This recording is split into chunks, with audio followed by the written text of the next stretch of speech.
Hi friends, ఇక్కడే సమర్పించే market set close కి స్వాగతం. ఇక ఈ రోజు కూడా నిన్నట్లాగానే ఒక బిగ్ గ్యాప్ అప్ ఓపెన్ అవటం చేసాం నిఫ్టీ పరంగా మనం చూస్తే కనుక.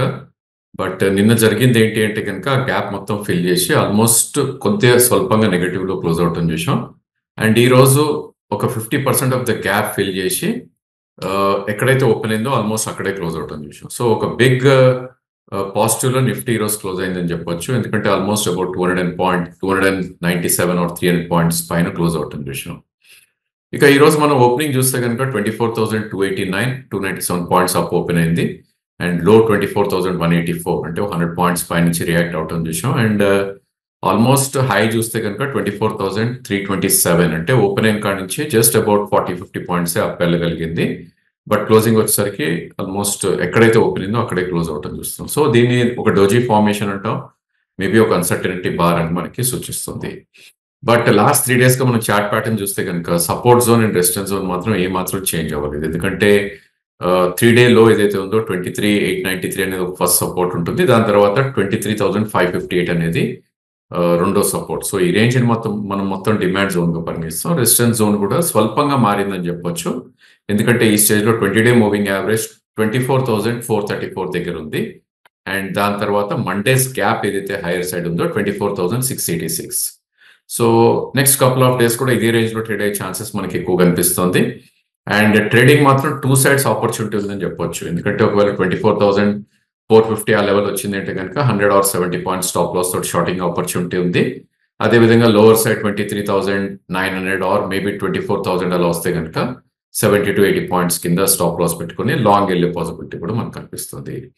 బట్ ఓవరాల్ గా మన ట్రెండ్ రివర్సల్ అవ్వాలి అంటే కనుక మనం చార్ట్ ప్యాటర్న్స్ చూస్తే చెప్పగలిగేది ఏంటి అంటే కనుక మార్కెట్ 25,074 నుంచి 23,890 with in 3 days crack out అని చూసాం.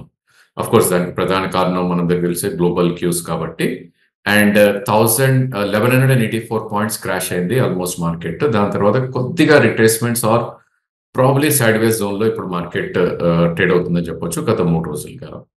సో అట్లీస్ట్ 1,184 పాయింట్స్ ఎంతైతే క్రాష్ అయిందో దాని 50% రీట్రేస్ అయ్యి నిఫ్టీ కనుక దాని అబోవ్ క్లోజ్ అవుతే కనుక అప్పుడు ప్రాబ్లీ ఒక టెంపరీ బాటమ్ ఫామ్ అయిందని చెప్పుకోవచ్చు. సో ఆ లెవెల్ మనం చార్ట్స్ లోకి వెళ్ళి చూస్తే కనుక 24,482. So even 20-day moving average కూడా అక్కడే రావటం చూస్తున్నాం మనం 24,434 దగ్గర. సో అన్లెస్ నిఫ్టీ 24,500 పైన క్లోజ్ అవుతేనే మేబీ మొన్నటి బాటమ్ ఏదైతే ఉందో 23,890 ఫామ్ అయిందని చెప్పొచ్చు. అక్కడి నుంచి ఒక హైయర్ హైస్ ఫామ్ అయ్యే ఛాన్సెస్ మనకు కనిపిస్తుంది. అదర్వైజ్ కొద్దిగా సైడ్ వేస్ లోనే ఎక్కువ ట్రేడ్ అయ్యే ఛాన్సెస్ నిఫ్టీలో మనకు కనిపిస్తుంది.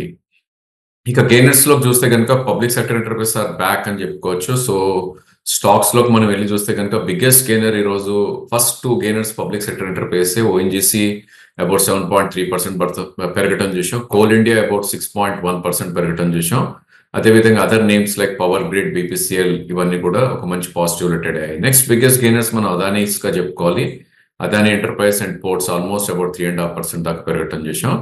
ఇంకా అదర్ సెక్టర్స్ లైక్ ఐటీ కానీ, ఆటో కానీ, pharma, banking and finance. So most of the stocks లో ఈరోజు మంచి గెయిన్స్ రావటం చూసాం. సో వీక్ అయిన వాటిల్లో మనం వెళ్ళి చూస్తే కనుక it's very few stocks. Some FMCG names కొద్దిగా వీక్ అయ్యాయి ఈరోజు. మనందరికి తెలిసిందే ఎప్పుడైతే సెక్టర్ రొటేషన్ జరుగుతుందో మనీ ఏదైతే ఒక సెక్టర్ నుంచి ఒక సెక్టర్ లోకి మూవ్ అవుతుంటో పర్ఫార్మింగ్ సెక్టర్ కొద్దిగా బ్యాక్ సీట్ తీసుకుంటాయి. సో ఆ కోలో స్టాక్స్ లైక్ లీవర్ లాంటివి కొద్దిగా బ్యాక్ సీట్ తీసుకున్నాయి. ఇంకా అదేవిధంగా హెవీ వెయిట్స్ లైక్ భారతి కానీ, టైటాన్ కానీ, ఏషియన్ పెయింట్స్ ఇవన్నీ కూడా ఒక బేరిష్నెస్ ఆర్ మేబీ ఒక స్వల్ప వీక్నెస్ లోనే మనకు ఉందని చెప్పుకోవచ్చు.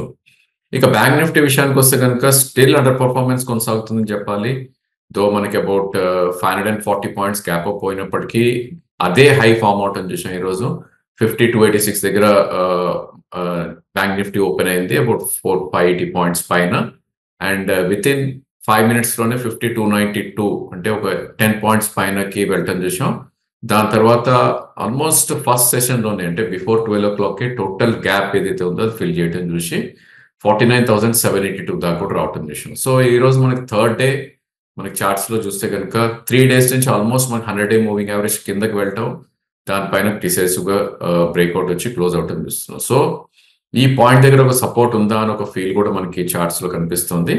ఏదైనప్పటికీ వాళ్ళ బ్యాంక్ నిఫ్టీ ఎక్స్పైరీ కాబట్టి మెజారిటీ ఆఫ్ దట్ ప్లే అంతా కూడా 50,000 call options and put options దగ్గరే జరిగిందని చెప్పాలి. ఎందుకంటే smart money or maybe big players money కూడా అంతా అక్కడే ప్లే చేసిందని చెప్పుకోవాలి. So even bank Nifty range మనకి చూస్తే కనుక down side of the range లో 49,693 అంటే ఈ రోజు లోకి చూస్తే కనుక వెరీ క్లోజ్ దగ్గర బయింగ్ సపోర్ట్ ఉంది. ఇన్ కేస్ ఆ లెవెల్ వస్తే కనుక 49,700 ఆ లెవెల్లో డెఫినెట్లీ ఇట్స్ ఎ బై అని చెప్పొచ్చు. At the same time upper side మనకి చూస్తే కనుక ప్రాబ్లీ 51,067 ఏదైతే ఐ థింక్ మండే రోజు గ్యాప్ ఉందో అదొక కీ రెసిస్టెన్స్ గా ఉంటుంది. So all in all bank Nifty కూడా ప్రాబ్లీ 300-400 పాయింట్స్ కింద ఒక మంచి బయింగ్ ఆపర్చునిటీ ఇచ్చే ఛాన్స్ ఎక్కువ కనిపిస్తుంది. అండ్ బ్యాంక్ నిఫ్టీ కాంపోనెంట్స్ లో మనకి వెళ్ళి చూస్తే కనుక above 1% or maybe between 1 and 2% పెరిగిన వాటిలో పిఎన్బి కానీ, bank of Baroda, SBI, all public sector banks పెరగటం చేసాం just like Nifty. And biggest heavy weightage ఏదైతే ఉందో ప్రైవేట్ బ్యాంక్స్ హెచ్డిఎఫ్సి కూడా ఆల్మోస్ట్ 1.5% పెరగటం చేసాం. ఇంకా other names like IDFC, axis, federal, ICICI, Kotak ఇవన్నీ స్వల్పంగా పెరగటం చేసాం. అండ్ ఈ రోజు ఇంత పెరిగినా కూడా లూజర్స్ ఉన్నాయి బ్యాంక్ నిఫ్టీలో. Indus Ind bank is loser 2.59% పడుతుంది చూసాం. సో దీన్ని మనం చెప్పుకోవాలంటే ఆల్మోస్ట్ ఇది లోవర్ లోస్ ఫార్మేషన్ జరుగుతుంది ఇది చార్ట్ లో. సో ఇలాంటి స్టాక్స్ లో కొంచెం అప్రమత్తంగా ఉండాలి. First thing below 200 moving average trade అవుతుంది. And second thing almost 52 weeks low దగ్గర కూడా ఈ స్టాక్ వచ్చేయటం చూస్తున్నాం. అఫ్ కోర్స్ ఏయూ బ్యాంక్ కూడా 0.79% పడుతుంది చూసాం. అండ్ బ్యాంక్ నిఫ్టీ స్టాక్స్ లో మనం వెళ్ళి చూస్తే కనుక probably 50% of the stocks below 200 moving average trade అవుతుంది. సో అది కొంచెం మనకి అనిపించేది ఏంటి అంటే కనుక మనీ డెఫినెట్లీ బ్యాంక్స్ నుంచి ఇంకా అదర్ సెక్టర్స్ మూవ్ అవుతుందా అంటే ఎస్ అని చెప్పాలి. ఎందుకంటే మన సెక్టోరియల్ చార్ట్ ప్యాటర్న్స్ లోకి వెళ్ళి చూస్తే కనుక బ్యాంకింగ్ నుంచి money is moving clearly to first biggest move ఐటీలోకి అని చెప్పాలి. తర్వాత ఎఫ్ఎంసీజీ అండ్ ఫార్మాలో కూడా క్లియర్ గా వెళ్తున్నట్టు మనకు కనిపిస్తుంది. సో రేపొద్దున గ్లోబల్ మార్కెట్ వీకెండ్ అయ్యి మన మార్కెట్స్ కూడా పడింది అంటే కనుక ప్రాబ్లీ ఐటీ, ఎఫ్ఎంసీజీ కొద్దిగా రెసిలియన్స్ చూపించే ఛాన్సెస్ ఉంటుంది. సో ఆ స్పేస్ లోనే for the next couple of quarters ఉన్నా కూడా దేర్ ఇస్ నో హార్మ్ అని చెప్పొచ్చు. మేబీ ఒక లీడర్షిప్ చేంజ్ అవుతుందా నెక్స్ట్ బుల్ రన్ కి ఈ స్టేజ్ లో from banking to IT or FMCG అనేది కూడా ఈ స్టేజ్ లో మనం తోసిపుచ్చలేము. సో కొద్దిగా సేఫ్ స్టాక్స్ లో ఉంటాం. It's a good idea falls వచ్చినప్పుడల్లా. అండ్ ఎఫ్&ఓ స్పేస్ లోకి వస్తే కనుక మనం చూస్తే మోస్ట్ ఆఫ్ ద సెక్టర్స్ ఈ రోజు పెరగటం చూసాం. Maybe it's all short covering rallies or pull back rallies అనొచ్చు. సో క్యాపిటల్ గూడ్స్ నుంచి, పబ్లిక్ సెక్టర్ ఎంటర్ప్రైజెస్ నుంచి, FMCG, pharma, speciality chemicals, reality అన్ని స్టాక్స్ అన్ని కూడా ఈరోజు బిట్వీన్ 3-5% కూడా పెరగటం చూసాం. ఇక లూజ్ అయిన వాటిల్లో ప్రాబ్లీ మనం చూస్తే కనుక ఫ్యూ నేమ్సే చెప్పుకోవాలి. మేబీ బాటా ఇండియా ఒక 3.5% క్రాక్ అయింది. Maybe housing finance and cement space కొద్దిగా ఈ రోజు కూడా వీక్ అవుట్ అని చూసాం. And paint industry and tyre space కూడా స్వల్పంగా నష్టపోవటం చూసాం. ఇక క్యాష్ సెగ్మెంట్ లోకి మనం వెళ్ళి చూస్తే కనుక I think reality has gone up good అని చెప్పొచ్చు. సో దాని ప్రధాన కారణం ప్రాబ్లీ గవర్నమెంట్ ఏదైతే బడ్జెట్ లో వితౌట్ ఇండెక్సేషన్ 20% నుంచి 12.5% ట్యాక్స్ తగ్గించిందో దాన్ని రివ్యూ చేస్తూ ఇప్పుడు ప్రాబ్లీ జూలై 23rd ముందు ఎవరైతే ప్రాపర్టీస్ కొనున్నారో వాళ్ళకి మాత్రం ఇండెక్సేషన్ తోటి 20% క్యాపిటల్ గెయిన్స్ ఇచ్చే వెసులుబాటు ఇచ్చింది. అంటే June 23rd ముందు కొన్న ప్రాపర్టీస్ కి ఇండెక్సేషన్ చేసుకొని 20% ట్యాక్స్ కట్టుకోవచ్చు. But of course June 23rd తర్వాత కొన్న ప్రాపర్టీస్ మాత్రం వితౌట్ ఇండెక్సేషన్ 12.5% కట్టే పాసిబిలిటీని గవర్నమెంట్ ఇచ్చింది. కాబట్టి ఆ స్పేస్ లో అన్ని కొద్దిగా అప్ మూవ్ అవటం చేసాం. ఇక అదర్ సెక్టర్స్ లాగానే ఫార్మా, డిఫెన్స్ కానీ, స్ట్రీమ్ స్టాక్స్ కానీ, exchange related stocks like BSc, camps లాంటివి, మోతిలాల్ లాంటివి, అదేవిధంగా public sector space, media space ఇవన్నీ కూడా ఒక మంచి అప్ మూవ్ రావటం చేసాం. ఇక వీక్ అయిన వాటిలో మనకి ఎక్కడైతే రిజల్ట్స్ కొద్దిగా డిసప్పాయింట్ చేసేవో బ్రోకరేజ్ నుంచి ఏవైతే కొద్దిగా డౌన్ గ్రేడ్స్ అయ్యాయో ఆ స్టాక్స్ లోనే రియాక్షన్ రావడం చేసాం. ఫర్ ఎగ్జాంపుల్ జెఫ్రీస్ గ్లాండ్ ఫార్మాని డౌన్ గ్రేడ్ చేయడం జరిగింది. ఆ స్టాక్ ఒక నెగటివ్ గా క్లోజ్ అవటం చేసాం. అదేవిధంగా వాడిలాల్లో ఒక 8% క్రాక్ రావటం చేసాం. ఇంకా అదర్ నేమ్స్ లైక్ మెట్ ప్లస్ కానీ, జేపీఎస్ అసోసియేట్స్ కానీ, ఐబీ రియాలిటీ ఇవన్నీ కూడా స్వల్పంగా నష్టపోవటం చేసాం. ఇక మనం ట్రేడింగ్ ఐడియాస్ చెప్పే వాటిల్లో ఐ థింక్ ఈరోజు దీపక్ ఫర్టిలైజర్స్ లో ఒక బిగ్గెస్ట్ గెయిన్ రావటం చేసాం. మనం నిన్న క్లియర్లీ చెప్పడం జరిగింది 938 ఏదైతే ఓపెన్ అండ్ లో ఉందో that should act as a very good support అని. ఈరోజు 950 లో రావటం చేసాం. అండ్ నిన్నటి హై 1015 పైన క్లోజ్ అవటం చేసాం. సో ఇది అడ్వాంటేజ్ చార్ట్స్ ది మనకి. మార్కెట్ పడినప్పుడు స్ట్రాంగ్ చార్ట్స్ మనం కొనగలితే కనుక పెరిగినప్పుడు అవి ఇంకా ఎక్కువ పెరుగుతాయి. కాబట్టి that's one good advantage. And అదేవిధంగా ఎన్సీసీ మనం 2 days బ్యాక్ చెప్పింది ప్రాబ్లీ 311 దాకా లో రావటం చేసాం. అండ్ అగైన్ ఈరోజు 330 దాకా వెళ్ళటం చేసాం. ఆఫ్ కోర్స్ మనకి ఇక్కడ కొంచెం ఇంటెలిజెన్స్ యూజ్ చేయాలి. ఎందుకంటే 3 days హై 3 days లో కూడా మనం చూసుకుంటే కనుక probably near to the stop losses కానీ రెసిస్టెన్స్ పాయింట్స్ అనేది కూడా తెలుస్తాయి. ఫర్ ఎగ్జాంపుల్ ఎన్సీసీలో 334 అనేది 3 days హై. సో 332 వచ్చినప్పుడు డెఫినెట్లీ ఒకసారి ట్రేడింగ్ పొజిషన్స్ కట్ చేసే ప్రయత్నం చేయొచ్చు. ఇక stock idea for the next 2 days or 3 days మనం చెప్పుకోవాల్సిన టాటా మోటార్స్ గా చెప్పుకోవాలి. సో మనకి స్టాక్స్ చూస్తే కనుక ప్రాబ్లీ ఆల్మోస్ట్ అబౌట్ 1100 నుంచి కరెక్ట్ అవుతూ 1020 దగ్గర ఒక స్టెబిలిటీ అనేది స్టాక్ లో కనపడుతుంది ఈ స్టేజ్ లో. సో అఫ్ కోర్స్ మనకి వి డోంట్ నో రేపు పొద్దున మార్కెట్ పడింది అంటే కనుక ఈ స్టాక్ లో కూడా ఒక సెల్ ఆఫ్ వచ్చే ఛాన్సెస్ ఉంటుంది. బట్ ఏదైనప్పటికీ we have very nearer stop loss 1020 దగ్గర క్లోజ్ అయింది టాటా మోటార్స్. సో 1008 ఏదైతే స్వింగ్ లో ఉందో ఒక కీ సపోర్ట్ ఉంటుంది అండ్ 1005 కింద స్టాప్ లాస్ పెట్టుకోవాలి.